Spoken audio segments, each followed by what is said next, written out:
Tagging is another good way to add interactivity to your image or video content.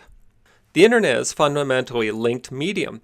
We're used to following links from one page to the next, basically surfing the net, following interesting ideas that come up to us.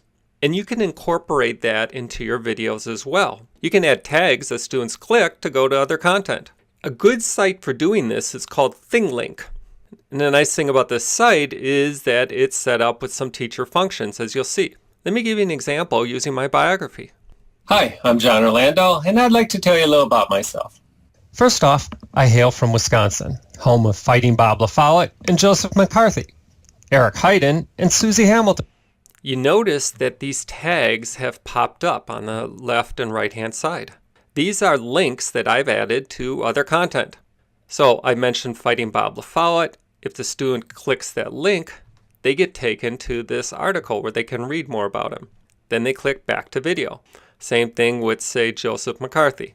These tags will come in and go where I place them on the video. Now they're very easy to add. Let me show you. Simply go to Edit Video, and here are all the tags that I've added. What I'll do is start the video. Hi, I'm John Orlando, and I'd like to tell you a little about myself. Now, you notice the lines over here where the timeline is. You can simply drag this out to where you want to go. So let's imagine I want to go here. At this point, imagine I want to add a tag.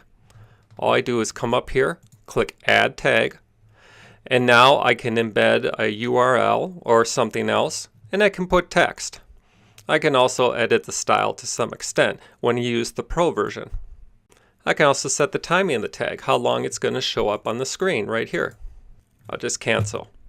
So once I upload the video, I simply play through it and add the tags at various points.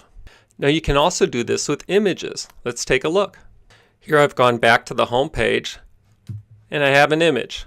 Notice there are tags in this image as well. So if someone clicks this, they'll get taken to a YouTube video. This tag simply takes you to a website. So I've put tags on each of the elements in my image. I can imagine a civil engineering instructor, say, tagging an image of a bridge with different elements relating to its structure. Students can then follow those tags around to learn about those elements. And you can imagine other uses as well. Note that you can create groups for students, so you can put your class into a group and then just assign the images or videos to your class. This is a very simple way to add interactivity to your videos or images.